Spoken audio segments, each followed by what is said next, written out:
Hello,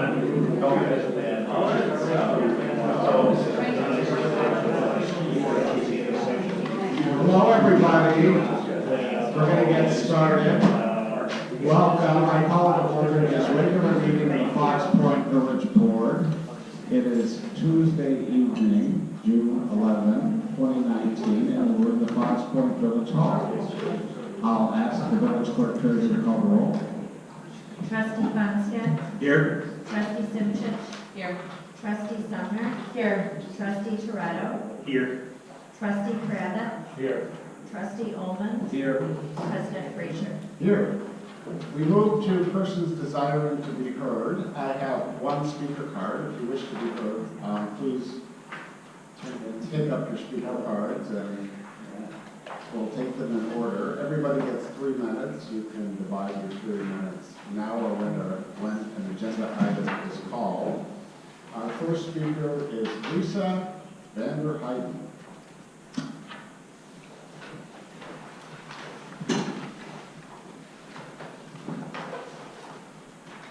I'm Melissa Vander Heiden. I live at 7511 North Boyd Way. I am the neighbor that instigated rewriting of the lighting ordinance in 2009 and 10, and I'm here because of concerns about what the church is going to be doing with respect to the lighting. We haven't seen any plans. We talked a lot about it at the Planning Commission, so I just came because this was a public hearing. I did email Pastor Knapp and Eric Halber from the architect after the Planning Commission. We had talked with them after the meeting because they wanted concerns and were willing to get emails about it. Eric Halber very nicely responded. I heard nothing from Pastor Knapp. We've had a lot of problems with this church for years. They ignored the law many times after it was passed, received citations, showed no caring or consideration for us with their stadium-powered mercury vapor lights. My house is in the middle of the parking lot, so I took the brunt of that. And it took a lot of citations for them to finally, after 8 citations and violating the law, to just point the lights down, which is all we wanted them to do. So given our track record with this church, I have no trust in them. I am very glad the lighting ordinance is in place. I would like to ask the church to put a fence up because they have changed the entrance to the parking lot to be only in Santa Monica. And my house will now get all the headlights coming in at night directly. They have a cyclone fence. That won't help at all. Neighbors to the north of me, they have a lot of light from the church building, and that's going to be moved in closer to their house, so a fence would be extremely beneficial to all the neighbors, and it would help the church have privacy, it would help them with some noise reduction, and it would make it not so unsightly, which I know at the commission meeting, there were a lot of concerns about lack of green space and the plan being not that aesthetic.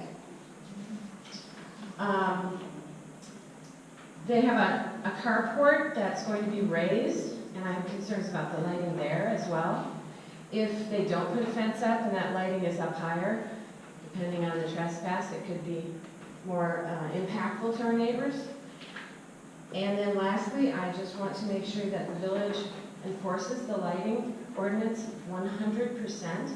This church has already been given way too much leniency and violations have been ignored. But with this new ordinance and with this new remodel, there's no excuse whatsoever that the ordinance should not be in place. And I have concerns about height restrictions, shielding restrictions, color intensity. This is all related to the parking lot lights, the outdoor lights, light trespass, setback, and as the code specifically states, ensuring that they turn those parking lot lights off every night after the close of business, regardless of if they are in compliance with the code. That's mostly what I wanted to talk about. I just want to make sure that, you know, I have some neighbors here. We're going to be showing up at every meeting to keep track of this. I think the fact that the architect responded and Pastor Knapp completely ignored my email, even though he said he wanted our input, is a big statement. Would you like an extra minute? That's mostly what I wanted to talk about. I'm going to continue to come to the Planning Commission, and I know that I was very pleased with the comments from the Commission and what they were concerned of, so I wanted to thank you for that. But, you know, we've had a rough time with this church, and so hopefully this will end up being a positive for everyone, because I think that property could be improved by following the ordinance. Thank you. Thank you. Our next speaker, Tyson Kermeyer. Nailed it. Mr. Kermeyer. Hi. My name is Tyson Kermeyer. I live at 315 Foxdale Road. Moved to Fox Point a couple years ago, and one of the concerns I had in moving here was obviously that there weren't sidewalks, and obviously it's kind of the unique aspect of our village. And as a spouse of a person that's actually been hit, being a pedestrian, it was something that was a concern of mine. And one of the things I've noticed in living here by my house, Santa Monica Gates, people driving at excessive speeds, Green Tree Road, Lake Drive, there's not a crosswalk there. And when I walk with my family and my dog and my baby and my wife, it's a really scary proposition going across that road. And talking to some of the neighbors that live in my area, a lot of people have kind of expressed concerns about this as well. Across the street from me, there's about a 7-year-old girl that just learned how to ride her bicycle, and there's a gentleman that comes with his cruiser, his Toyota Land Cruiser, Gates, and comes blowing down the road, and I'm terrified that this young girl is going to be hit by a car. Or on the opposite side of the street, over on the Santa Monica side, there's a woman that's got 3 kids, and one of them's about 5 years old, and he's a little absent-minded as the fact that he's 5 years old, and terrified again that someone coming off of Santa Monica is going to hit him. And I really want to see that not happen. In 2014, like I stated before, my wife was hit in a crosswalk in Shorewood on Oakland Avenue. Person took a left-hand turn, hit my wife. She fell to the ground. She had a traumatic brain injury. Couldn't work for 4 months. Wasn't the same for 2 years. I lost 2 years with my spouse, quality of life, as a result of that injury. And the following year after that, in 2015, in May, there was actually a fatality that happened on Silver Spring in Whitefish Bay, not too far from here. Similar situation, person going through the crosswalk, person stops, person behind him doesn't stop, hits the lady, May 26th of 2015, woman died May 28th. I don't want to see that happen in Fox Point. And a lot of communities are reactive instead of proactive. I would love to see us be proactive and do something to ensure the safety of the residents. When I looked at the 2010 census for Fox Point, there's about 1,700 kids that live here.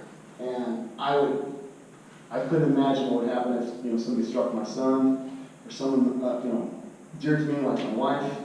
So I'm really advocating that we do something about this. Now, I don't just come with a problem, come with some ideas as well.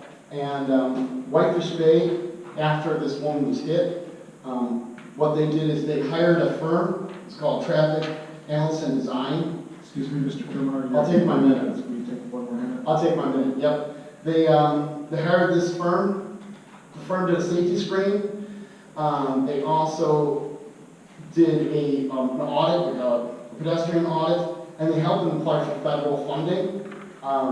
Whitefish Bay got $2.2 million that they were able to use. And I actually, if I don't know if you can submit documents, but I printed it off. It just talks about all the things they were able to do. Stoplights, crosswalks, high friction surface treatment at curves on Lake Drive, things like this that helped improve safety. The feds paid 90%, they paid 10%. When I called and I spoke to the gentleman that worked for the company, he said Whitefish Bay spent about 40 grand on this. They spent 40 grand, then they paid 10% out of the $2.2 million. So for about $250,000, they got probably about $2.5 million worth of stuff. You're at 4 minutes. Could you please wrap up? So I'm done. So there you go. So I hope you'll consider it. Glendale, neighboring community, also did it. They got 2.4 million. So, Thank you. Would anyone else at this time like to speak on a matter on or off the agenda? Yes, please step up.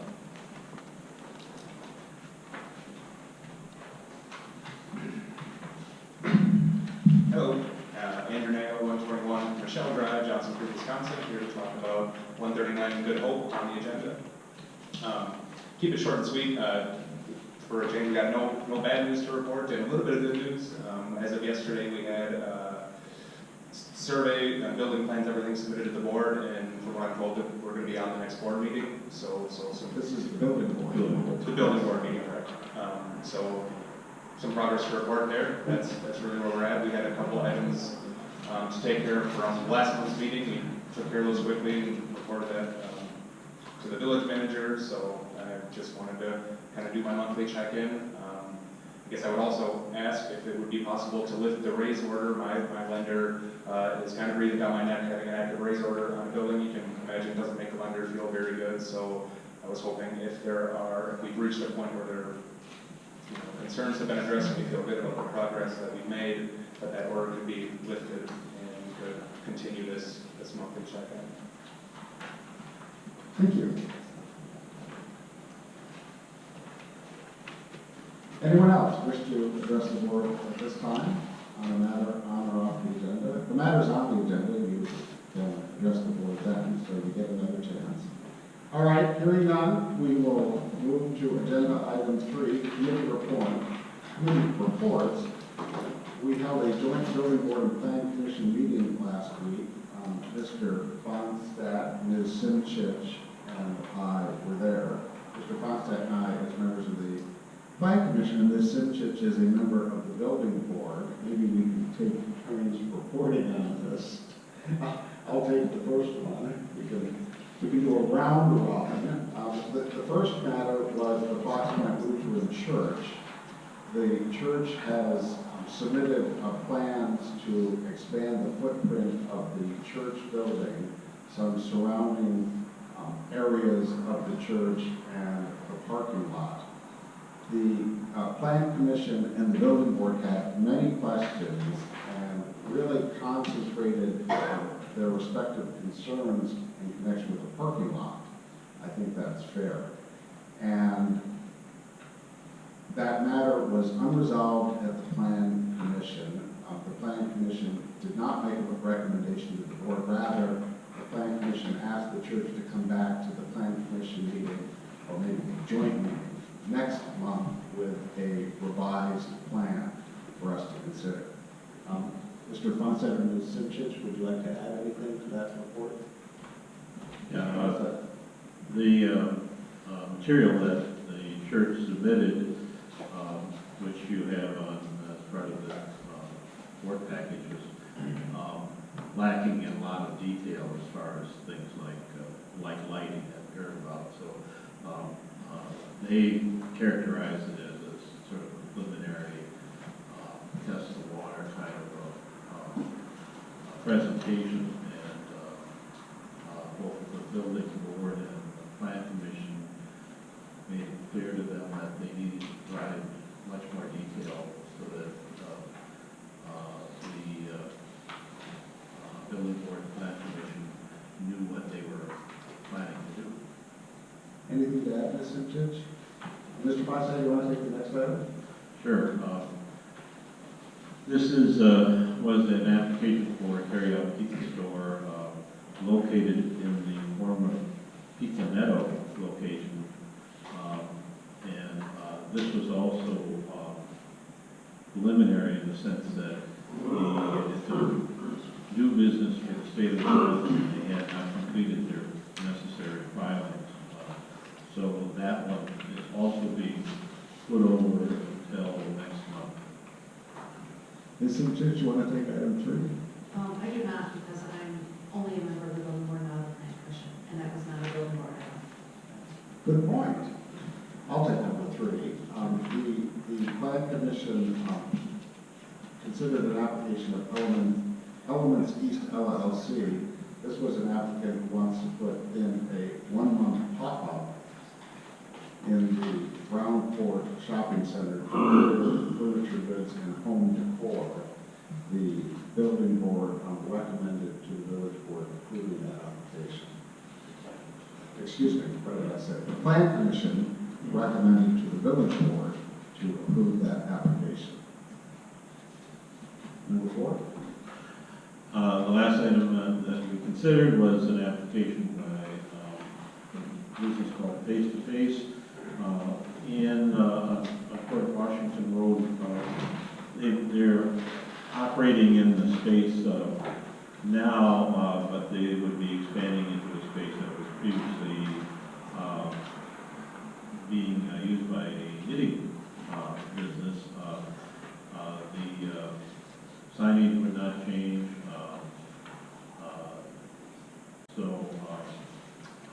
The plan commission recommended that this application be approved by the board. Does the board have any questions about the respective reports? Hearing none, we'll move to agenda item 4, public hearings. We're scheduled for public hearings on 4 items. The first 2, as we mentioned in the reports, have been held over to another meeting. So for 4A, I would move that the public hearing in connection with the Rockland Lutheran Church matter be adjourned until the next village board meeting, or when appropriate, to schedule a public hearing on the matter. Instead of taking time. Instead of, so it should be July 9 at 7 o'clock. Otherwise, it would be noticed. All right, at the village attorney's recommendation, my motion will include setting the public hearing for our regular scheduled meeting on July 9, 2019. Second. Second by Mr. Toronto. Discussion. All those in favor? Oh, Mr. Constance, excuse me. In the past, when we've done that motion, we've indicated that it would be placed on the agenda immediately after the person's desire to be heard. I don't know if that's important or not. Is that important or not? It's true that is how we've done it in the past. It needs to be set for a date and time certain. The time can be set. And then if you want to be more specific, you say after the. I have no objection to amending the motion consistent with Mr. Fonstadt's suggestion. I think that's how we customarily do it anyway. Yes, would you like to second that amendment to the motion? Second amendment. All right. Motion. Thank you. Discussion? All those in favor? Aye. Opposed? The motion carries. We move to 4B.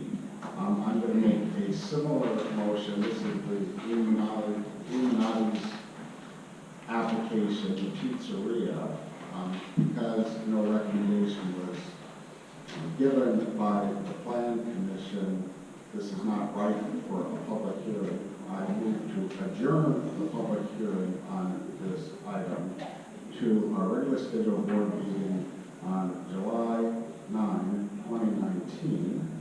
And this will be scheduled for public hearing immediately after the agenda item for persons desiring to be heard. Second. Second by Mr. Fonstad. Discussion on this one. All those in favor? Aye. Opposed? Motion carries. All right, we're at the public hearing for Elements East. I move to open the public hearing on agenda item 4C. Second by Ms. Simchich. All those in favor? Aye. Opposed? All right, the public hearing is open. Are there any members of the public who wish to be heard on the application of Elements East reflected in agenda item 4C? Seeing none, I will move seeing none, I will move to close public hearing on agenda item 4C. Second by Mr. Fonstad. Discussion. All those in favor? Aye. Opposed? Public hearing is closed. Agenda item 4D, face-to-face conditional use permit application. We are required by state statute to have a public hearing. I move to open a public hearing on this item. Second. Second by Ms. Sumner. Discussion. All those in favor? Aye. Opposed? Public hearing is open. Are there any members of the public who wish to be heard on item 4D, the application of face-to-face in connection with its conditional use permit request? Seeing none, I move to close the public hearing. Second by Mr. Fonstad. All those in favor? Aye. Opposed? The public hearing is closed. Very efficient. We move to agenda item 5, the consent agenda. Do any members of the village board wish to remove an item from the consent agenda? Seeing none, I move to approve the consent agenda. Second. Second by Mr. Fonstad. All those in favor? Aye. Opposed? The consent agenda is approved in its entirety. Agenda item 6, unfinished business. First, the property located at 411 East Bradley Road. Mr. Village Manager. 411 East Bradley Road received their demolition permit. The demolition person was supposed to be there today. I have not been out to check to see if they have been there today. So that is imminent. It's all disconnected. They've got the permit. Mike Racco is just waiting for the call. So that's progressing. Any questions on this item? Yes, Mr. We still, at 2 o'clock, we're still there, but they cut the weeds down. Okay. Thank you. So is it your suggestion that the board take no action on this? That would be my suggestion. Yeah, it appears to be working its way out. All right, then I will, unless any member has an objection, the board will take no action at this time on this item. Hearing none, we move to 6B, the property located at 139 East Good Hope Road. Mr. Nagel gave a report earlier. Mr. Manager? I don't really have anything to add that he hasn't added. They have submitted their stuff, they're going to building board. They've gutted it, it's down to a shell. Yes, Pool got Mr. taken care of right away. It looks like they did close off the fence and Yep. the material that was outside was removed, so that seemed to have done pretty promptly. Do any board members have any questions for the property owner or the manager? Yes, Mr. Coleman. Just, could you cut the grass or the weeds, whatever's there? Yeah. You know, the other day I drove by, it was getting high again. Yeah, it got cut within the past week, but I can make sure that it's. I think it was yesterday. I drove by. Oh. But the fence looks nice. Good now, but we're gonna this one. I was past, drove past over the weekend, part of the fence was down, part around the Good Hope Road, you can see the pool. Did you go by today? I drove by before the meeting, it's It's back up, Yeah, I'm not oh, sure. alright, well, someone noticed that. How is it secured to the property? Is it just laying? Pardon? How would that fence come down? So you're talking about the one that, the section that's attached to the garage, between the house and the garage? Yeah, yeah. It looked like there were some screws there, so maybe it didn't come down, they just, obviously that's not a permanent solution, so maybe they screwed it in so it wouldn't be falling. But it's up now. I note that the property owner, Mr. Nagel, has requested that the board lift or remove the raise order, the application for raise order. I think that's a legal matter that maybe we should address in closed session. Yes, I think we should. Are there any other questions for the applicant then at this time? All right, thank you. Can I just say, I'm. Yes, please. I don't think it You much matters. didn't use your 3 minutes. I know, I could let some off if anyone needs it. I don't need to stick around, I don't think me being here or not, I think the closed session is gonna change things one way or the other, so if it's all right, I need to get home to some sick kids right now. If that's all right, I can follow up with either the village manager or whomever, and we'll take it from there, and I'll see you all next month. All right, well, thank you for coming. It was very helpful. Yeah, thank you all very much. Take care.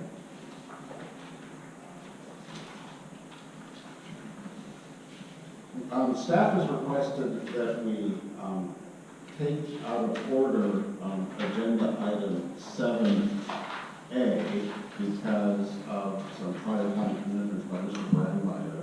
I would ask for unanimous consent to take 7A out of order. Hearing no objection, we'll move to 7A. I would like to, this is our annual capital plan review process. As I stated many times, it's not a budget, it's simply a plan. And the goal here is to identify and communicate to you all in the public what staff sees as potential capital needs moving forward. One of the suggestions that we added this year, and actually it was Elizabeth's idea, so I'll give you credit, was that there are some things outside of 5 years that may be substantial enough that we should draw attention to it prior to it falling within that 5-year window. So we've tried to do that this year with some of these things. And so what I'd like to do, if that's okay, and I thank you for letting us take this out of order. Scott does need, the other Scott needs to get going. If you could turn to the very first, as you dig your way into your packet front to back, the very first page, which is Department of Public Works. It should be, it says annual across funds. Annual across departments, correct. So you got it right there. And I'm just going to blow through some of the big ones. And Scott, if you have anything to add, jump in. If I skip something. Mr. Manager, could you direct us to? Sure, keep, page, oh, you're right. Page 117 of 130. How's that? Thank you. You're welcome, I'm sorry. So this is your 2020, which is next fiscal year. Much of what we do on an annual basis, frankly, doesn't change that much. We kind of do the same stuff. We have equipment replacement schedules. At our audit meeting, you asked about the police cars, and that we'll get to that in Chris's thing. But as you look at this 2020 plan, the first significant item we have is the EAB management for $154,000. We're getting very close to the end of that 8-year commitment. 2 left, 3 left, 2 or 3 left on that one, but that's part of that commitment to deal with EAB and remove Timberland board trees and replace. If you go down to line number 20 on the Excel spreadsheet, road reconstruction next year, the DPW is proposing the reconstruction of Regent from Bradley to Dean and Santa Monica from School D8, Acacia, Barnett, and View Place. And this is consistent with the pavement management study that we do, and Scott is actually going to make a presentation in the next couple of months as to his pavement management plan. So we'll talk about that. So we'll identify, like he does every year, the streets in the village from good to bad. And that's kind of our guide as to what projects we do on an annual basis. Obviously, the condition of the water mains will have something to do with it because we have some water mains that are in worse shape than others. That may move the street up, may move the street down, depending on if the water main's good or bad. Going through the rest, we have the usual stuff. We did put 2 rubber scooters in there as placeholders. We have looked at, because it is, as we said, and I keep saying this just as a heads up, but it's getting extremely difficult to find the Cushmans that we use currently. We have looked at an electric alternative. I think Eric, you sent us some stuff. Yeah, actually, it's a, the one is, it's a gas refuse. Is it? We looked at the electric one too, right? No? Thought we did. City of Milwaukee has purchased the same as an electric one. It's hard to checking, but what this company has a purpose-built rubbish hauler that knows. That's what it was. Well, we are still. You can jump in if you want. Yeah, You have to be out here, not me. so the rubber scooters, we had went in for a test drive, if you will, about a month and a half ago. And I was able to offer them a scooter, take it around. It's a 3-wheel scooter as opposed to a 4-wheel scooter. That could help with our long-term maintenance as well, because replacing the tires on the current scooters is a very pricey proposition. But with a 3-wheel, you just have that one center wheel in front that allows us to make tight turns in very narrow radii. So We really liked it. They're gonna deliver one to us coming up in the next couple of months and let us use it for the day when we go out and collect garbage, and you guys will be able to see how it handles. We're kind of excited by it if, in fact, we do continue with the scooter business. Which I want to be clear is yet to be determined. Correct. Everybody loves it, but we still got to have that talk in a couple of years. Also included in there is rehabilitation of lateral rehab, which we have done in the past. It's similar to what we've done in the past. Rehabilitation of sewers and manholes in Basin 3 and 4. Basin 3 and 4 is roughly up by Chiswick, Gunwood, part of the village. Correct. And stretching to the east into Cross Lake Drive, Graylog, Goodrich. Those two basins have been our worst offenders. We have included a dry well at the end of Santa Monica, the north end of Santa Monica. Yeah, let me touch base on that. Yeah. That project is something that we're looking at in conjunction with MMSD to handle some of the sediment that runs down Santa Monica and into Indian Creek. We also have the Schooner Santa Monica Stormwater Project that will postpone from this year to next year. And we're hopeful as we deal with some of this stuff that as we continue our negotiations with MMSD as to what to do with Indian Creek, as we continue making incremental improvements, we get to the point where we can reach agreement on whether or not to take it from just a strategic point of view. Correct. Replace and rehab the storm sewer between Mohawk and Lombardi. That's going to be a nightmare because it's in backyards, it's an old corrugated metal pipe, but it's bad. But we're going to hope and pray that we can line it. That would be fairly pricey. When you hit those spots, will you give us a line you're on? Oh, I'm sorry. Yes, I'm now on line 45. My mistake. Would we then move that to the front like we did on that little, Lake. yeah, on Lake, when we moved that line out to the front of houses? Would we do that on those properties? That's storm sewer, not water. Oh, excuse me. Yep. Water main, we are looking at those opportunities. Storm sewer, it just runs as right it is. through there. We do have sanitary sewer underneath people's homes and in backyards. We're not going to move stuff in backyards, but underneath homes, we're looking to in the future abandon those as well, like we did on Runaway Drive. Yep. We'd like to line it just because digging that thing up in people's backyards is A nightmare. It's just going to be painful. You know, even if we do it right, we have all, it's just, you can just imagine the phone calls. It's just, we're really, really going to try to line this thing. Would it have to be done at some point? Yes. Yeah.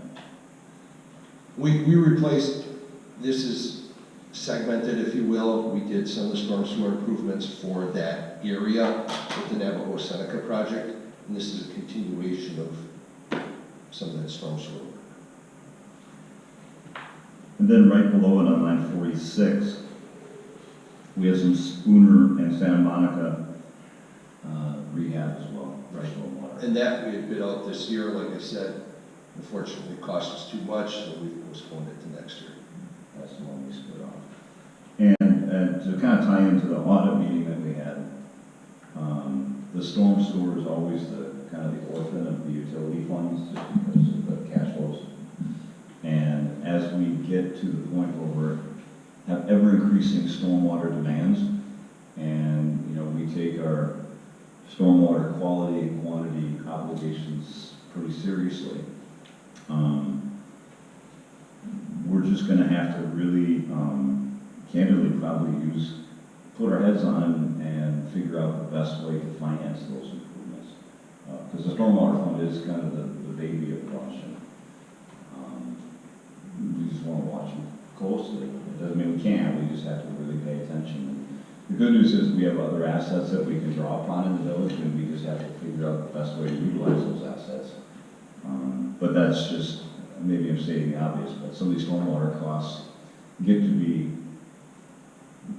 expensive for what you get sometimes, you know what I mean? It's just, they compare the work you do in stormwater to the students, the work you do in just regular drinking water or water system. Stormwater stuff can be expensive. It's just It just is. It's sometimes easier to rip the ground open and lay a pipe than it is to do some of this fine grading and riprap and all this kind of monkey around. You gotta do stormwater. So, I know those are real technical terms, but. And the reason why you've seen a lot of stormwater projects is because for years, even though we have had the stormwater utility for about 8 years, we weren't doing much stormwater work before that. And for instance, this year we identified Green Tree and Lake Drive. That project's being done right now. And it's been in the budget queue, if you will, the last 3 or 4 years, because as we do our stormwater testing, we notice, okay, the walls are collapsing. Well, sure enough, the walls finally did collapse in the last month and a half before the contractor started work, because my foreman, Mike Krieger, and I were out there back in February, and the walls were still in place, but you could kind of see the ground pushing on them. And once the frost let go, those walls collapsed, as we had predicted they would. But good thing the contractor is in there and now bricked them all out and poured the footings and one side of the wall already. You would turn to page 118. You'll see on there line 58, in conjunction with the Regent and Santa Monica work, that's the road reconstruction and water main replacement work on Santa Monica. And that's in there for about $1.7 million. As big ballpark estimated numbers, our bids have been much better than that. Yep. In kind of opposite of the stormwater, the water fund, the water utility is generally probably the strongest one, and traditionally is in municipalities. Last year we made the decision to use some of the cash out of the water utility, which we did. So we still have some cash to throw at that. I have asked Mary, who I think went home, which is good, to give us a report on. Oh, there you are. Hi, Mary. Sorry, behind Scott. How about you go? You should go home. A report on the responsiveness on the revenues in the stormwater fund and also how the water fund is doing. Because we looked at all those utility rates last year, made a change in the stormwater. That billing cycle started February 1st. Those bills have been, that's the bill that you guys have all paid at this point, so I want to see what the revenue stream looks like for those, at least for the first quarter of the new rates. Moving down to 2021, and if I miss something, Scott, let me know. We've talked about this in the past. Line number 68. We have on our desk, and Scott and I just haven't gotten time enough to really go through the proposals for the space needs assessment, facility needs assessment, which you all budgeted last year. We thought it would be primarily just for public works, underneath us here. As we talk to people, the money we put in there, which I believe was $25,000, was enough for us to do a facility needs assessment for our campus. So this part of the building, the yard, what I call the yard, and somewhat inclusive of the police department, in other words, our property that's across the street here. So at some point we'll come to you, hopefully in the next month or two, with a recommendation. It's busy season for this. Yeah. But as part of that, the DPW yard, and I assume everyone has been, I don't know if you haven't ever been back there and taken a tour and gone downstairs, but we have part of the DPW yard that isn't paved. It's gravel. It can kind of be a mucky hole, and frankly, we have a DPW yard that we haven't really addressed in a long time. And so this is some money in here to add cold storage and modify some of the storage areas that we have back there in bunkers. If you haven't been back there, you should check them out. We do have elsewhere in the budget, just as a placeholder, and we have done, and being full disclosure, we have done absolutely nothing on it. So it's a placeholder. The unspoken issue of what do we do with Village Hall long term? Is it time that we actually do something with this building? And it's not so much from the administrative point of view, because we can make do with what we have. But what's underneath us, if you ever watch these guys park vehicles, it's like they need those aircraft guys doing this, because you can't even walk down there. And I think since the building was built, the size of public works equipment has grown. The number of pieces we have has grown as we continue to provide services. We've got the scooters, we've got everything else. And we're just frankly, we're out of room. And so when we have guys that want to work on equipment, they'll pull out 4 pieces of equipment, spread them out in the yard, back them one out. You couldn't come up with a more inefficient way to do it. And at some point, we're going to have to figure out what's the most efficient way to provide public work services. And if we're going to do that and mess around with the bottom part of the building, I think it's at least worth having a discussion, do we do something with the top part? I don't know, it's a placeholder. I think it's out there in 2024, 25, 26, just as a spot to think about. And none of us here are in love with any specific year, but I think it's an idea that we just have to at least throw out there and say, you know, folks, we might want to have a talk about this in the future. So that'll be up ahead. Is that fair? Yep. If you go down to line 76, and I'll try to get the big ones here. Road reconstruction, Blackhawk, Bradley, Coleman, and Daisy. Those are the next winners, and the price is right. On the Pacer analysis as the streets that need work next after the ones we do in 2020.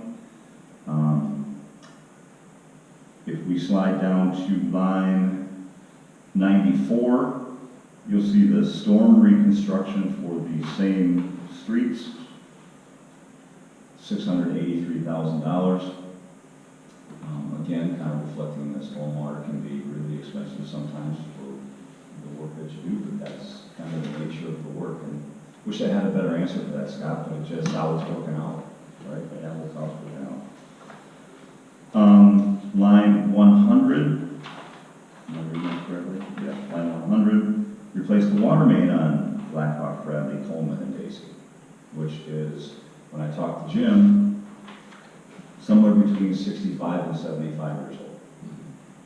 So if you were at the open house on Saturday, mostly Sunday, the water guys always have a nice display, and they always have pictures of water mains that they've dug up, and they're all beat up, and they're cracked and shredded, and whatever. That's what we have all over underground. It just as part of that, as Scott mentioned with the presentation of Pacer analysis, we'll have water main condition assessment or age as well, and when the water main breaks. Jim's going to be updating that. He did that a few years ago. But in the grand scheme of things, we're looking at being very aggressive with road reconstruction, water main work over the course of the next 10 years, because back in the late 90s to early 2000s, they were doing about 4 to 5 miles worth of paving on an annual basis. When I started in 06, we did a grand total of 550 feet. And in 5 or 6 of my years here, we maybe totaled 2,000 or 3,000 feet, so that averages out to about 400 to 600 feet. We've gotten more aggressive the last few years, but there are a number of years, there's probably 3 years where we did absolutely no road reconstruction at all, and that's because of the water main cost. Now we're getting to the point where we can no longer neglect any of that.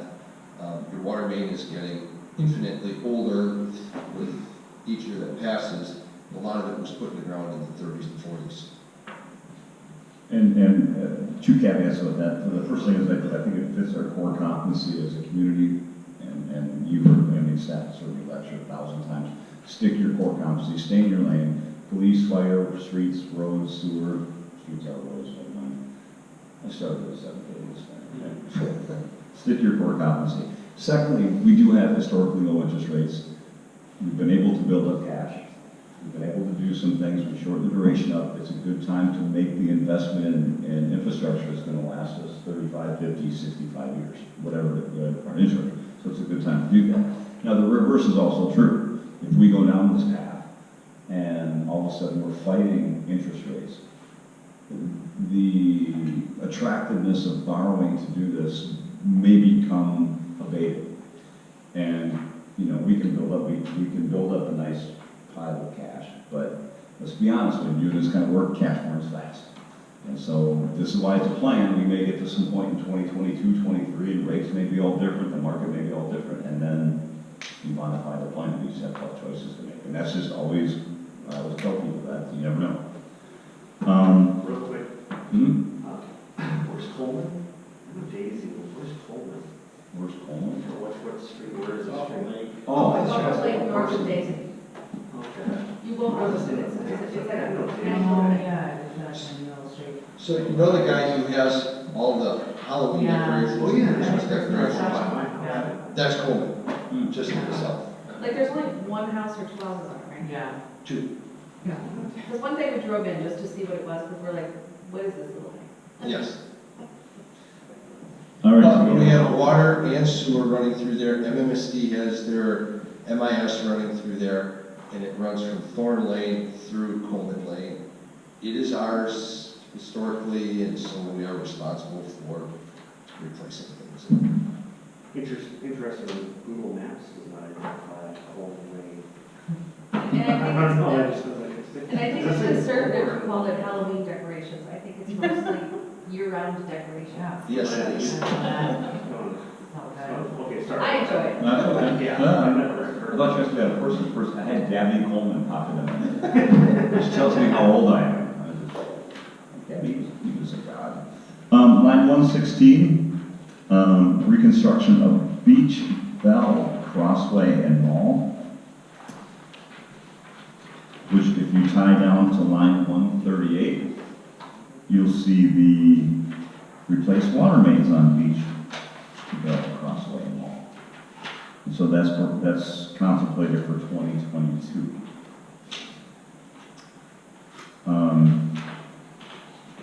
Moving down to 2023, line 151, reconstruct Santa Monica and Gates.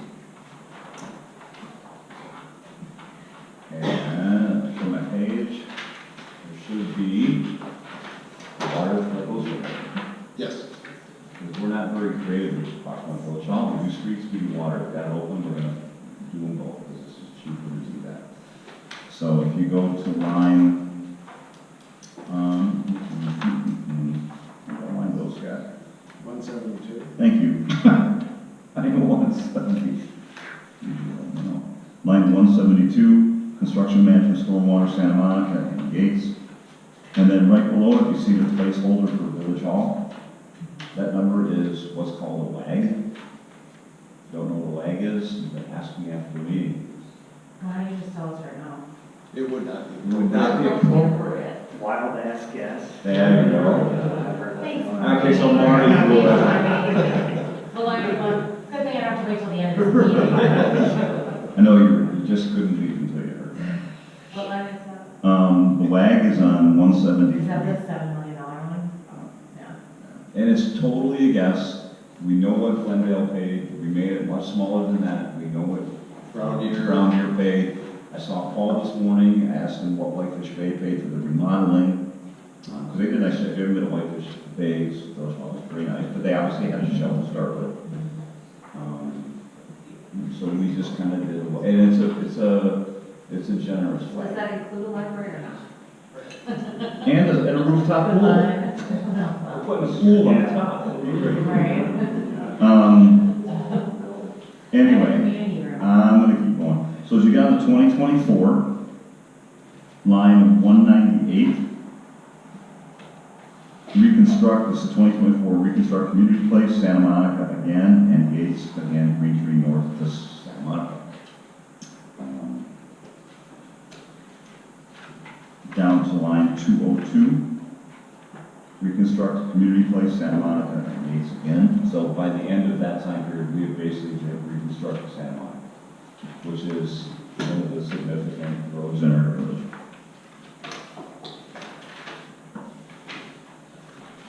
And that gets us out to 2025, turn to page 121. And Scott has skipped some, let me know. I'm doing okay so far. Line 217, reconstruct Regent Road from Calumet to Bradley and Santa Monica from Calumet to Bradley. Down on line 229 is the accompanying stormwater work for that same project. And then line 232 would be the accompanying road reconstruction for that project. The water main portion. I'm sorry, water main, yep, you're right. That's water fund.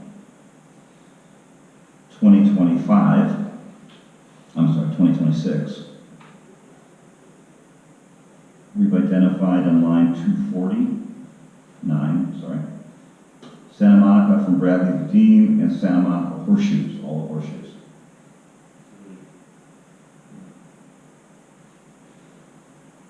And then to go with that, if you go up to 242, there's the accompanying road work there as well, from Santa Monica, Bradley to Dean, and the horseshoes.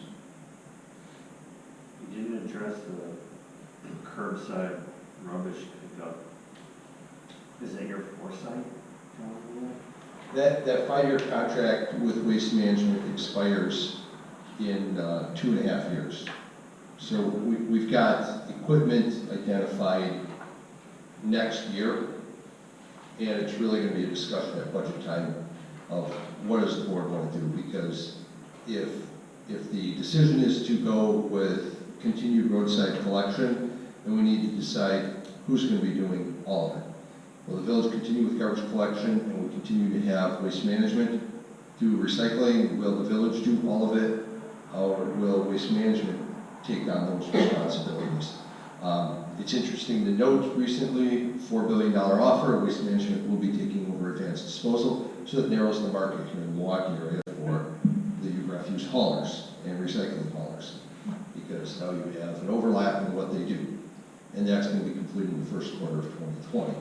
So we got a lot of decisions to make, and then tangential to that is if we don't decide to go with the scooter collection, then you're purchasing packers to go roadside, if we were to do the work.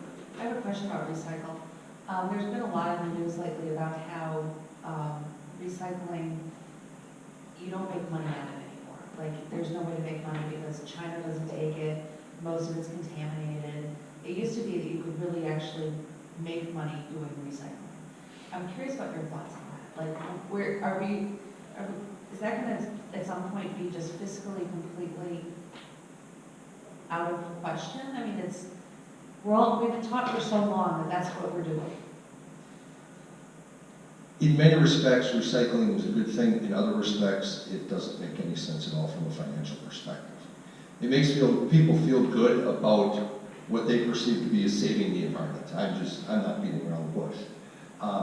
And there are good products to recycle, and then there are other products where you say it just doesn't make sense, because financially, it's more cost to process that recycling product and return it into another reusable product than it is to just landfill it and make a different product. And that's just looking at it from an economic perspective.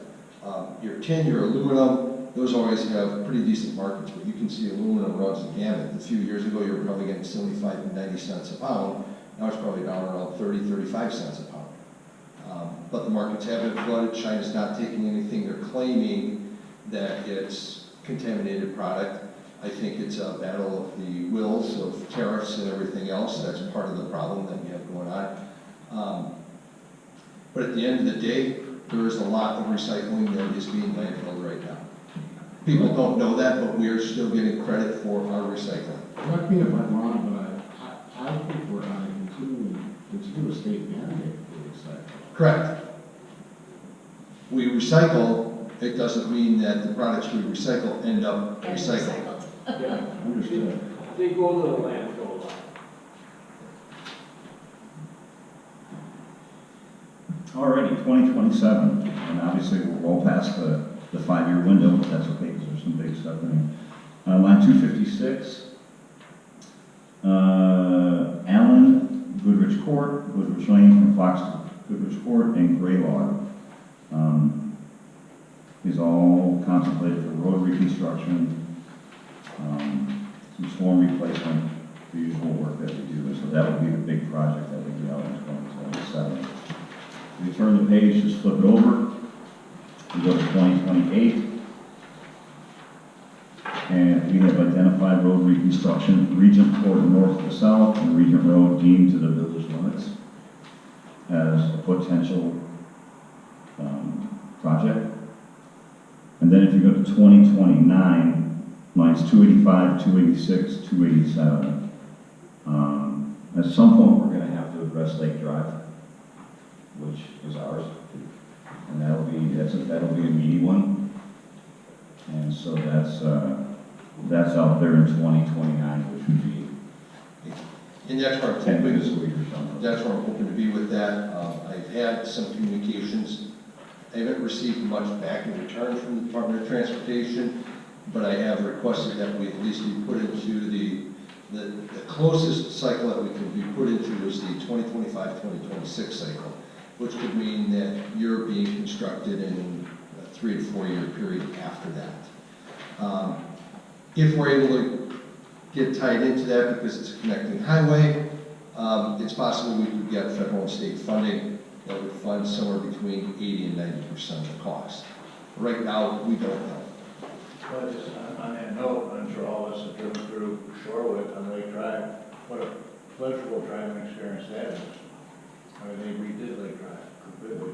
Do you know at all whether they received state funding? I believe they received some federal funding. I talked to my counterpart, Whitefish Bay, John Edelbeck. They're actually doing what's called HISP, High Impact Surface Paving, along Lake Drive this year for about $1.5 million. And they're going to do some base patching, but they're taking care of that all on their own. Certainly that's an option that Fox Point could broach. We could ignore all the water main, ignore all the storm sewer work, and if we needed to pave it, when we go in, we do base patching and just mill off 4 inches and put 4 inches back in, which is basically how we did the road program years ago. And when I say years ago, back in the late 90s, early 20s, they just milled and overlaid and called it a day. Is that when they converted from 3 lanes to 2 lanes? Lake Drive was done in '98, and that is when it was done, correct? Scott, just going back to next year, the Greendale drainage issue is on there. Yes. What's The status, they're still in the, we still have to get the assessment done, the appraisal. Okay. And I followed up with the appraiser a couple of weeks ago. He and the property owner have not been able to connect. And the word that I got from the appraiser was, at some point in time, if he's not able to connect with the property owner, he's just going to go ahead and make the appraisal. He would prefer to have the property owner present as he went through it. Right. But he's providing that property owner multiple opportunities, which is, I believe, one opportunity is all he has to provide under state statute. I believe. I believe that's true, but this is what he does. He does the condemnation appraisals. He's an expert, and so we should let him follow this process. Yeah. Does that conclude? Okay. Oh, I'm sorry. We've had recurring flooding problems on the north end of the region. People come in how is that being addressed in the capital budget? When you say the north end of Regent, are you talking north of Indian Creek? Yes, this is, Actually, that's Seneca. is that Seneca? Okay. Seneca. Right. Yeah. So the folks that we've had to come in and complain about the flooding, it's really not flooding, it's actual stormwater drainage, and we were able to have some conversations with our counterparts in Bayside who are able to share their stormwater management plan and information associated with that. We took that information, conveyed that to the property owner who appeared here at the village board meeting, and I've not heard anything since from that individual. Because basically it confirmed what I had told him before. It's just the way it had been for many, many years. He bought a property that has large culverts, and it just so happens that's the drainage pattern down Seneca. Nothing new was diverted according to Bayside. So, I thought there were washouts of the driveway and things like that, but there are, because the culverts are so old and there's a lot of water that does run through there, but you get these culverts rusting out, and if they don't take the time to replace them, then they're going to wash out. As his did, he had a washout probably 10 years ago as well. He's got a circular drive. And so he had the problem 10 years ago, and he was calling me at that time. And now he's got another problem with his, I believe it's the southernmost portion of the circular drive. And it's not unusual because there were 3 or 4 other property owners all along there that I addressed 10 years ago. And I said, it's really your responsibility, code says it's your responsibility. The stormwater flows, the stormwater flow. Yeah, you get high velocities washing through there, but it's a combination of things. If you allow the culvert to deteriorate as badly as they have, then you're gonna get those washouts. Yeah, thanks for looking at that carefully. I know those kind of questions are hard to evaluate. And for lay people, property owners, it's particularly difficult to know exactly what to ask and what the conclusions may point to. You're welcome. That's okay, turn to page 107. Good? Here we go, thank you for saying. You bet. Page 107, this is Michael's 2020 IT capital system memo, and this is for the upstairs administrative part. Yes, we did put in print that we're running Windows 7 on our stuff. There we are. Yeah, I'm not kidding. So we will have in the budget next year a proposal to replace the servers and 60 of the workstations. We are in communication with Dell, and Michael's done a really nice job on this, that Dell has moved, as you know, the money is in the service, it's not in, computers are pretty much a commodity at this point. And so Michael's been trying to figure out a way, and I don't know what they really call it, but Dell has a small business function where they service small businesses, small law practices, and provide everything from cloud support to remote access, where they help provide those services, which right now we have a company that we have a relationship with. Candidly, the service we get is very a la carte, and it's not really holistically thought out. How's that? Is that a good way to put it? That's very diplomatic. Thank you. But this is the administrative capital item, and again, it's been since June of 14, since anything's been done with those things, so that, in all probability, up here. And then if you turn to page 110, really fast. This is Chris's police department. Chris has, if you remember his budget proposals, he's got almost everything on a rotational cycle. We talked about the police cars before. He's got his duty handguns. He did include the radar feedback signs that we've had citizens talk about. I learned that there are actually 2 types of signs. Didn't know that. And I don't want to screw it up. But one of the signs just reads the speed. So it says you're doing 37. The other one can collect data much like the trailer. The trailer radar. So it's able to actually gather data and say the average speed is 37.5 or whatever. And so he's actually included 2 of one type, 1 of the other, and as he presented, that was about a year ago when he talked about the portability concept, where you should be able to move those. That's what he's contemplating in this thing. So that's what he wants to include in the 2020 budget. Like we said, we were here, we are going to probably try to pick one up this year out of the capital budget and test it. Put it up and see how the drivers really respond to it and measure it with the trailer. So that's something that citizens have brought up that we're including. I wanted to note that we recently got back from a trip in Iceland, and there the radar feedback signs have an interesting feature. If you're going too fast, it gives you the speed and a little face with a frown. If you're going at or below, you get a happy face. I thought that was a nice touch. We,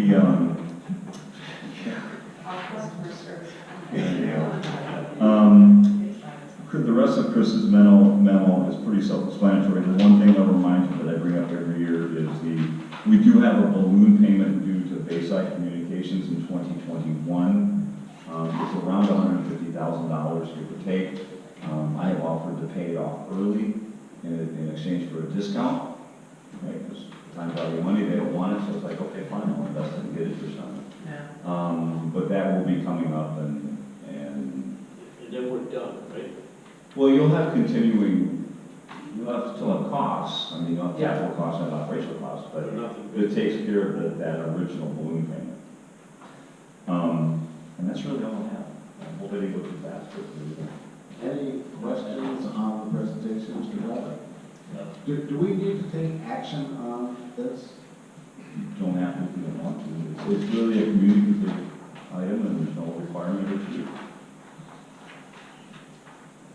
Oh, we have a citizen that wishes to be heard, Ms. A. Leon. We didn't name this after. Those out years. Well, I'm going to continue to complain. Okay, that's all right. I know you didn't put in the pool and you didn't put in the library and you gave a justification for that. But at the same time, you did put in a placeholder for the building.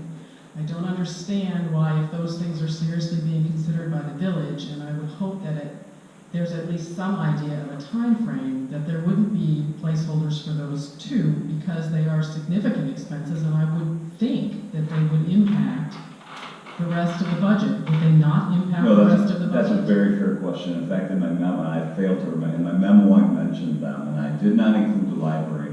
And we met today, the managers and all of us, and Susan's here. I'll be honest with you, the library is such a fluid issue right now, I don't even know what to put in there. And I guess I felt confident the board is aware of the library and and so that's what I did, right or wrong, that's what I did. And on the pool side, we are engaging in a pool survey and kind of taking that one separate apart. And so I did include that one in here, and part of that reason was I didn't really want to include the number that people looked at me and said, well, you've already decided. Because nobody's decided anything. And but so that's true of everyone. So that's what I did. You know, right or wrong, that's what I did. I feel like it should at least be, you know, if we're not considering it, then let's just let people know we're not considering it. I don't think that the library at this point should be that fluid. It's pretty fluid. Well, as some of the things that are being thrown out there to see what sticks, it seems to me, shouldn't even be considered in the first place. Well, I can absolutely add a library number in there and have just a big range. Its utility might be de minimis, but I can put it in there. That's kind of why I didn't do it. And so I don't. Again, if it's not going to affect anything else, no. Or again, if we're not really considering it, then let's just make that public that we're not really considering it. Whatever you wish. That was really Just one other thing about the signs. The sign in Bayside also, if you're going under the speed limit, it says thank you, or it definitely has additional information there when you're driving up in Bayside. Well, thank you. I've never seen that, thank you. Well, that's not a good thing. Why are you laughing? It says more about you than it.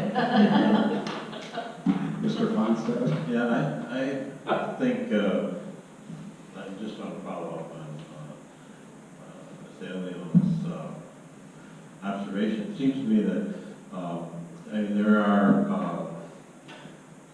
the library is what I'm familiar with. There is definitely different ways it could go, but there is one way that has, you know, taken some definition, not only in sort of for budget purposes, but for timing. And at least my view on it is that, you know, whatever happens northwest of the intersection of Brown Deer and Port Washington is, you know, who knows? And in the meantime, we have to proceed as if nothing's going to happen there. So that's the plan we've got, and I think it should be reflected in the budget. I mean, defer to other people on the pool because I don't know if it's. I think at some point you need to recognize that if we go forward, the pool is going to bump some other things that are in the budget probably. So I have no problem including it. I just have this. Yeah. I mean, I wouldn't want to sort of accept the capital budget without having those things reflected in it. Mr. Croy? So I'll address the pool, as the chair of the committee. And yeah, I think you make a good justification. This is kind of up to you in your regard, but if you wanted to really cover all aspects, I'd probably, just so it's in there, would be in 2021, put a range from 0 to the highest number that we got back from Eric Associates. You can at least say you addressed, so I do agree with your concern when you threw a number in there, and it does give the preconceived notion that a decision has been made. That's not anywhere near the case, so you now have a range. I think it's something from 0 to 4.2. Yeah. Something in that range, given the highest, but Well, if there's nothing further on this, we thank you for your presentation. It's very informative and it's forward-looking to say the least, but we do have a better idea now of what's coming up. All right, we took that one out of order, so we move to 6C.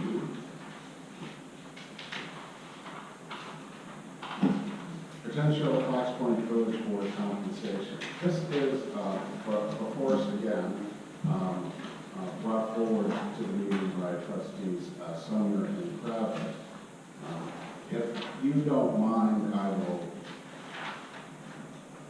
take the prerequisite of the chair to comment on this first. As you have gathered from past meetings, I strongly support the proposal to compensate Village Board of Trustees. And I just want to briefly go through why.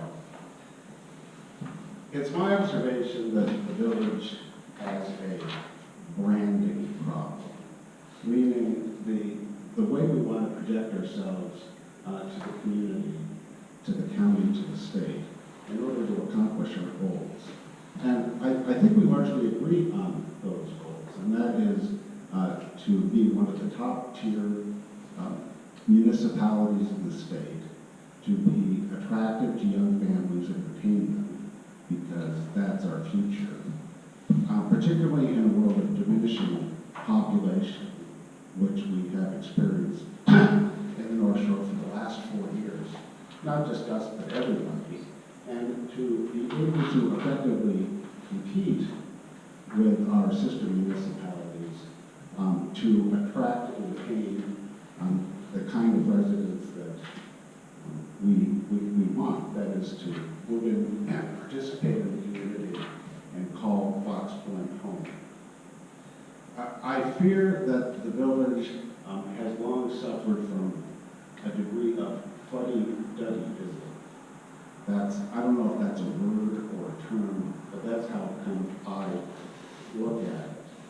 That is a staid place, a kind of a brigadoon, that is a community that, rather than being forward-looking, is kind of backward-looking. That is an idyllic community where nothing much changes, or nothing much changes very fast, and maybe is not as connected to reality or to current practices as it might be. And I think we have a long history of this. I mean, it starts, well, let's kind of review that briefly. Until 1992, the village nominated its elected officials through the caucus procedure, which is provided by state law. But that's a procedure that had been abandoned by municipalities of our size 50 years before.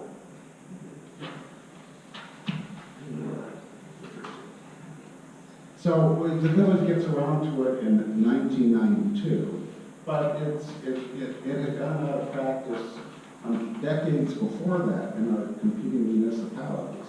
And it was viewed before 1992 as rather anti-democratic and a system that was no longer in keeping with current democratic practices. The caucus system was where you held the caucus and whoever showed up got to nominate the candidates. Usually nobody showed up.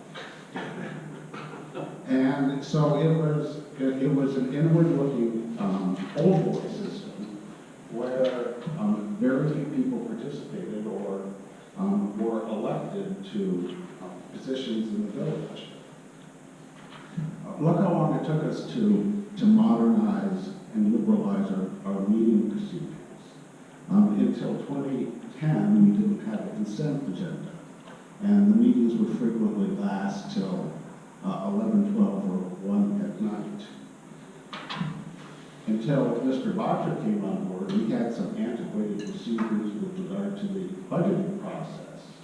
And those meetings went on 6 or 7 at a time in a budgeting season until late at night. Until recently, our village board meetings were conducted in a way that were not user-friendly or citizen-friendly, and people could wait till the wee hours of the night to be heard on something.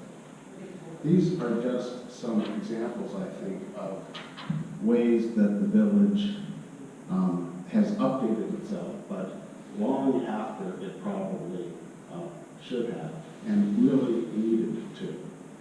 I think the compensation is just one part of this, because I think we've established when we talked about this last, that we're one of the few municipalities, or school boards for that interest, for that matter, that does not compensate at all elected officials. And so the common practice, the best standards have moved way beyond where we have been since 1926. We alone, well not alone, but together with River Hills and Elm Grove, are the only 3 communities for a 50-mile radius at least, and maybe the only ones of our size, period, that don't compensate elected officials at all. Now, some may say that the way we've continued to do things up until now reflects the best of us. That is, we do it for love of community, which we would do anyway. But I think that it really reflects a sense of noblesse oblige. And there's nothing so wrong with that, except that it is completely out of step with the way public life works now. In other words, we've long passed that bar.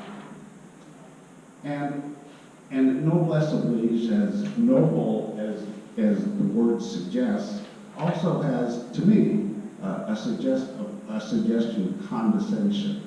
And that is a suggestion, I think, that we don't need for our purposes going forward in Fox Point.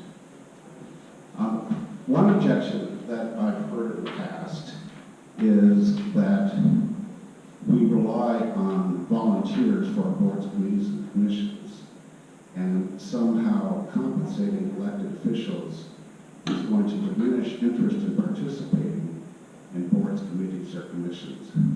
I think that's demonstrably incorrect, and we can look for empirical evidence from our neighboring communities, which to my knowledge, none have any trouble attracting people to volunteer for boards, committees, or commissions. I fear that in the past we have not been discussing this. Not everybody has come to this with an open mind, and I'm hoping that tonight we all do. I know we've talked about this before, but one important element of a governing body is our ability to discuss, to persuade, and from time to time to change our minds, or at least agree to try something different and see what happens. And I would urge my colleagues on this occasion to authorize compensation for village board members. Would anyone else like to speak to this?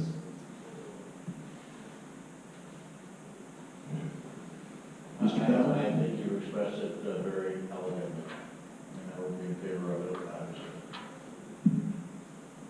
Well stated.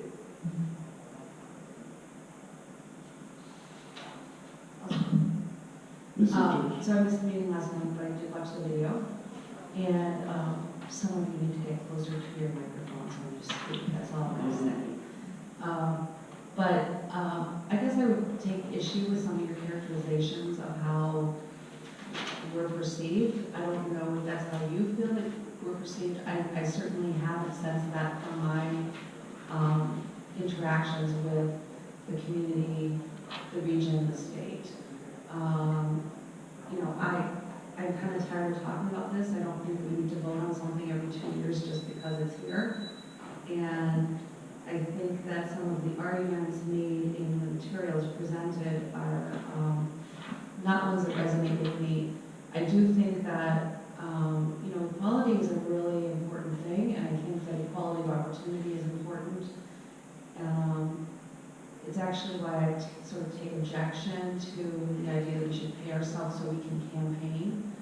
I think that that's really strange, because there are people sitting around this table that have effectively campaigned and raised money for their campaigns. And there are some that have not, and that's their choice.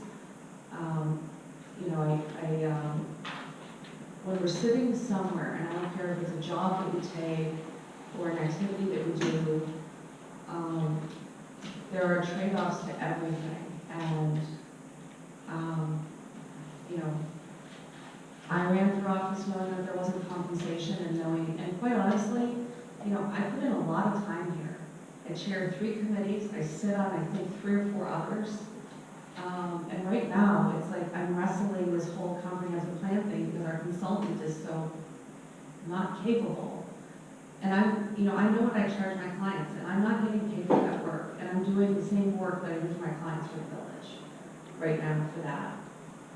So I get the time, I get the commitment, I get the value, I get the equality.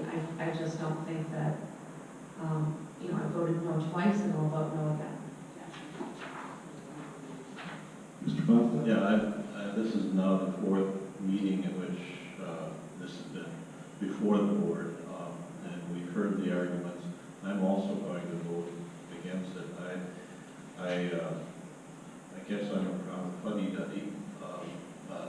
You know, I don't share the view of Fox Point as being backward. I think this community has a lot to offer, and it's got unique features which make it attractive to families, and this board needs to continue to work to reinforce those features. None of us ran for this position because of the compensation or the lack of it, really. We're all here. I think Trustee Simchek has highlighted that we do it out of civic pride and civic commitment, and those are the values that I think need to be nurtured, and we aren't alone in it. We have dozens, if not, of course, the hundreds of citizens who partake and contribute to make this community a great place to live.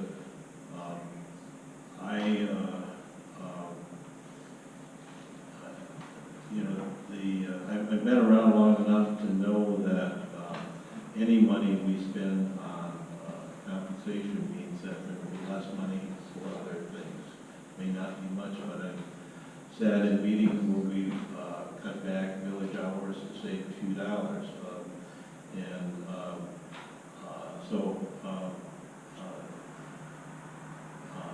I'm not persuaded by what's been said, and I will vote against it. Would anyone else like to be heard on this?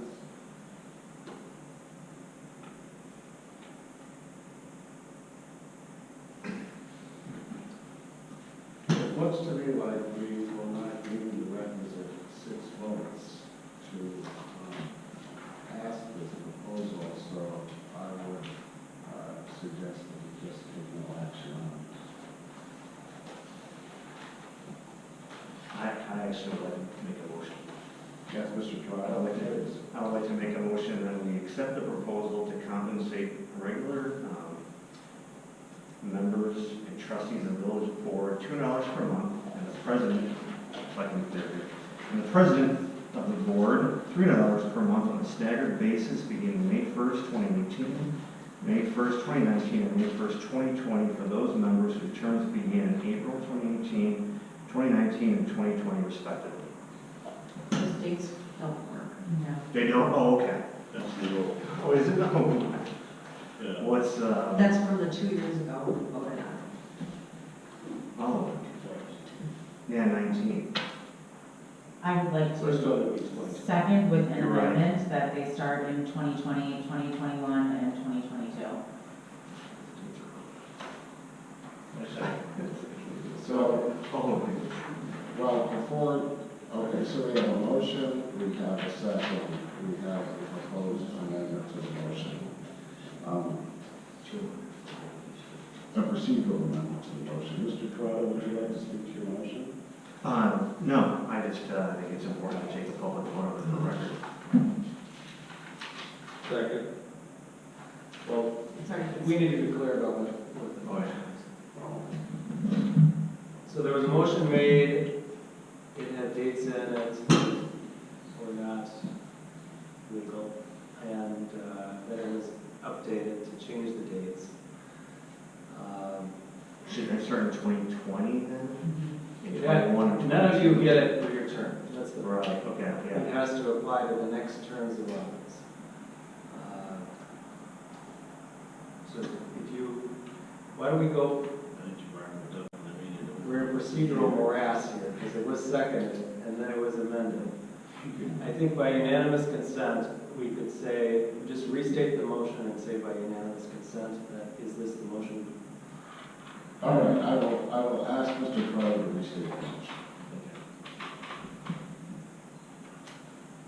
I move to approve the proposal to compensate regular members of the village board $200 per month and the president of the village board $300 per month on a staggered basis beginning May 1st, 2020, May 1st, 2021, and May 1st, 2022 for those members whose terms begin on April of 2018, of 2020, 2021, and 2022 respectively. Second. All right, so by unanimous consent, we will consider the motion as restated and seconded. Does everybody understand it? Yes, Mr. Ponce. I don't understand what a staggered basis means in the context of the motion. Well, it's because whenever you're elected is when your compensation would start. You have, once your term is over and you're re-elected, then you would be compensated. Everyone, there's You don't understand that from the motion? 2 terms that are, It's clear. Anyway, but it's your motion, so. I think the point is that board members are serving terms on a staggered basis.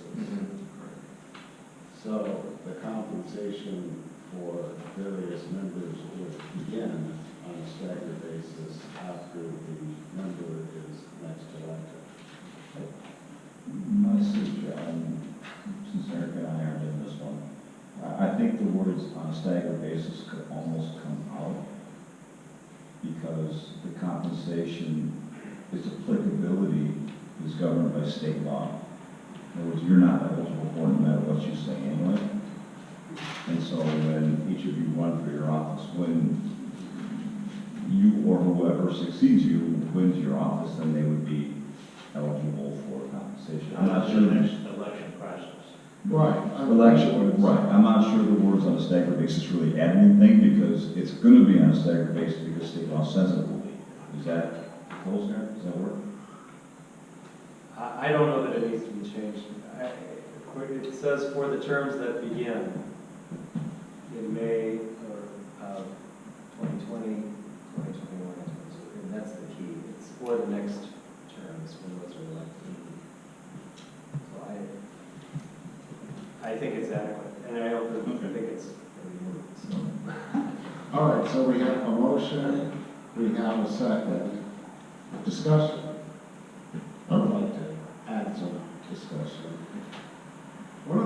struggle with this, on this issue is my lack of understanding of the objectives.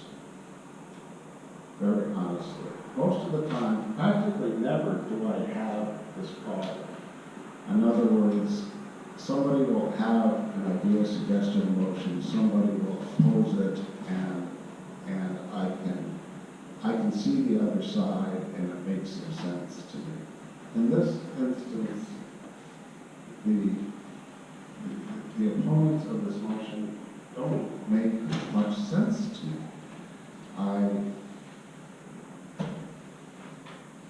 And that's my struggle. We are not talking about large amounts of money. We're talking about elected officials who take their job seriously. We're talking about updating our procedures to bring ourselves in line with how things work currently. And the notion that this element of how we do things should just stay the same because that's just the way it's always been is antithetical in a lot of ways to how I see, how I want the village to be. I want the village to be a place where we understand and appreciate and accept current practices for doing things. And I want to see a village where we project those values and principles.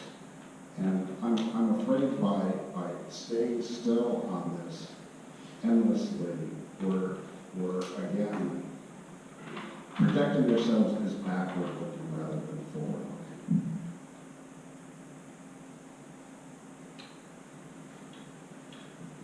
Again, also agreed. And some related business issues and kind of personalities on some volunteer management the board of directors is historically I have. Just remind me kind of recently is this is the only thing for this will move forward at some point in time in the future. It's a matter of when. And what's preventing it from moving forward now is personal pride and personal ego. And those are very difficult things to change. I think that all the elements of what Trustee Fonset said is still in play with some salary. We still have a lot of civic pride. But what we also have is the other, the people at Fox Point will feel easier to approach us if they know we're getting paid something. But if it's volunteer work, it's like the feeling might be, well, I don't want to bother him because I know it's volunteer and that's what we're doing. I don't know anybody that wants to deny themselves a little money. It's not that we're avoiding ourselves $10,000. It's a little bit, and those that really don't want the money can donate to the Fox Point Foundation. But it's nice to get paid a little bit. It's another area of validation that you're doing something productive. And it makes us more approachable to the village, the people who live in Fox Point, in my opinion. And more accountable.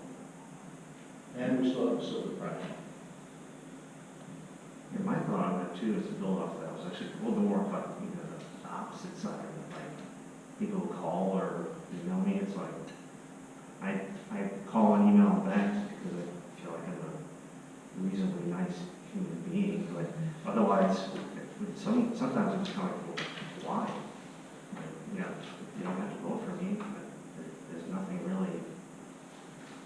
There's no. I mean, we get elected. Your name is put on the ballot. It's just a significantly different level than someone that just volunteers to coach a sports team or serve on a local church board. It's completely different when people go in and, like you mentioned your first initial comments, and your name is on a ballot, and democratic, United States of America way that people can vote, not vote for you, write other people in, other people can put themselves on the ballot. It's just a completely different approach. Well, and to Mr. Kravitz's point, there is, as we've mentioned before, there's nothing holding any member back from refusing the compensation or donating it to the foundation. So everybody, each member has that option and is welcome to exercise it according to his or her financial circumstances and his or her personal preferences or principles concerning the matter. I'd say one last thing. I don't think, I guess I just have to speak for myself, but I'm making a big assumption that there's really nobody here on the board that is going to live or die based upon not getting a couple $100 per board meeting. So it's not the money per se, it's just the recognition. And that's what money does in our society. It recognizes some of the time and effort that you put. And I'm really surprised that there's people that would say, no, I want the money. Well, it recognizes and places some value on the time. I'm not sure, for me the issue really isn't so much how much. I mean, I'm more or less indifferent to the amount. But the fact that elected officials are compensated with something, I think, is an important principle for how we govern ourselves and for how we look at ourselves and for how other residents should look at their own elected officials. Mr. Funster? I'm just amazed at how many hours we spend on this issue and how the same arguments keep being made. I've indicated how I'm going to vote. I haven't heard anything change in my mind. I think we just need to move on. Call the question. By a show of hands, all those in favor of the motion? Opposed? The motion fails on a vote of 5-2.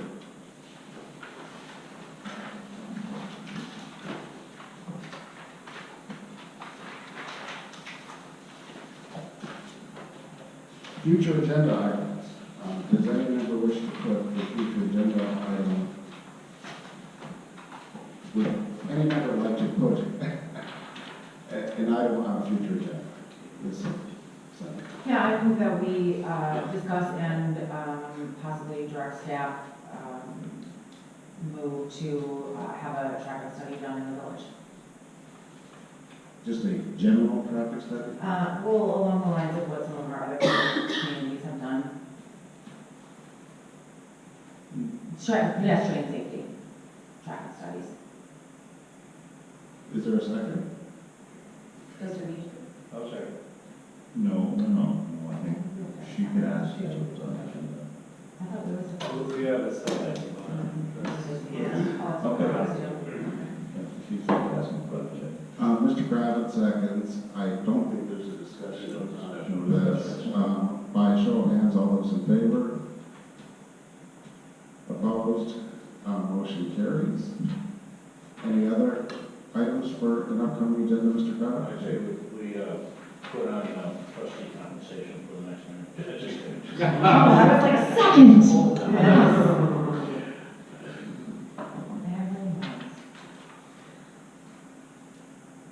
And we, just for the Board of the Public's application, I believe that beekeeping is going to be on the next agenda, something to look forward to. We've discussed that in the past, it just hasn't made it back on yet.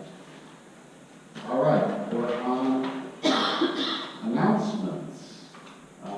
I will again exercise the prerogative of the chair to go first. I would like to thank and commend staff for a wonderful open house last Saturday. It was well attended. It was a tremendous amount of fun. There's a lot of resident participation. The staff was out in force. It's an event that's maybe particularly appealing to families with little kids who can use the village equipment and be instructed on how things work. And it went off really well. The weather cooperated, and I think everybody had a good time. The pool was open, the pool was free of charge.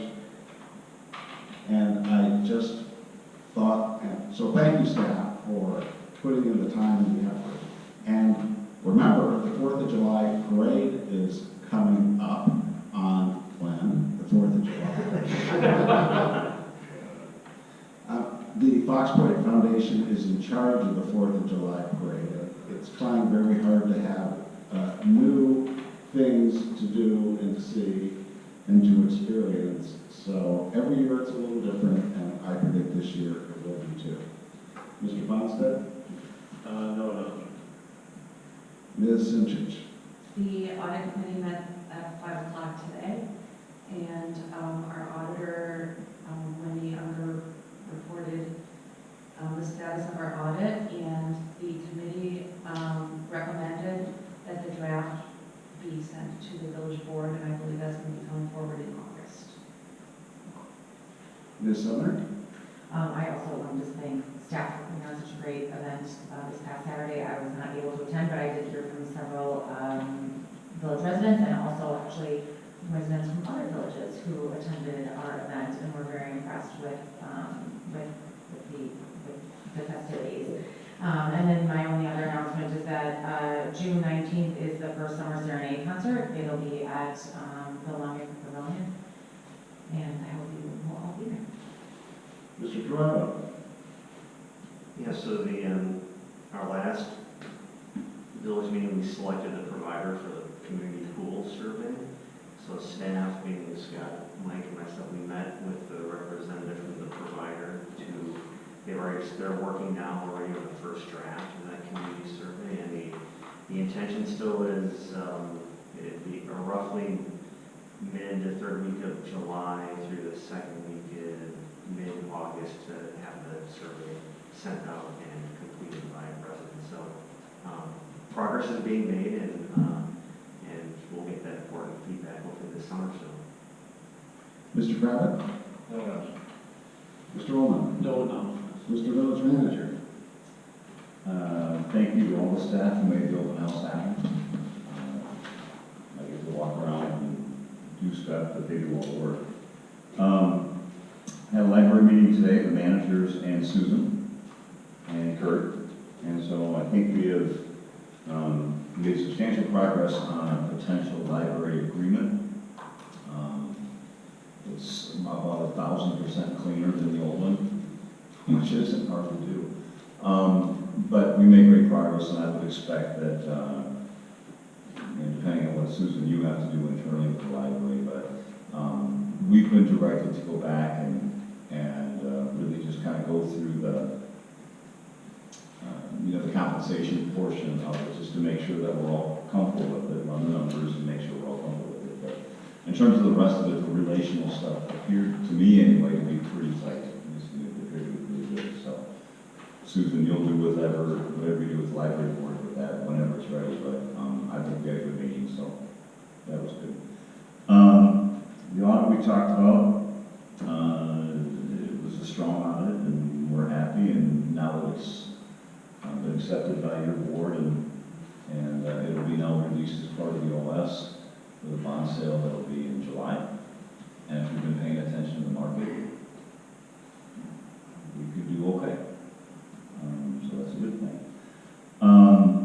Representative Ott has reached out to me and to Andy and to Paul and Whitefish Bay and actually offered to come by. He stopped by my office today. He actually came to my office and just wanted to go through issues that were important to the village of Fox Point. We talked about some budgetary issues, we talked about expenditure restraint, we talked about other stuff and big picture conceptual stuff, and basically my never-ending mantra is to leave me alone. Because you can't, just leave me alone, let cities do their thing, and of course that never happened, that's okay. And then we did have a fire board meeting this morning. Mr. Frazier was unable to attend, and it was actually fairly quick, but the only thing I wanted to report was that Baker Tilly did report on the audit for the fire board. They also received a clean audit, and that's available if anyone wants to see it. Oh, yeah. Thank you. We move to agenda item 10, closed session. It is anticipated the village board will convene the closed session for the following reasons. Pursuant to state statute section 19.51G, approve with counsel who is rendering legal advice concerning strategy to be adopted by the body with respect to litigation which it is or is likely to become involved concerning properties located in this instance at 139 East Whittle Road. Participating in this portion of the closed session will be the village board, the village manager, the village attorney, the village assistant manager, public works director, and village clerk treasurer. I move this body into closed session. Second. Second by Mr. Fonstad. I'll ask the village clerk treasurer to call the roll.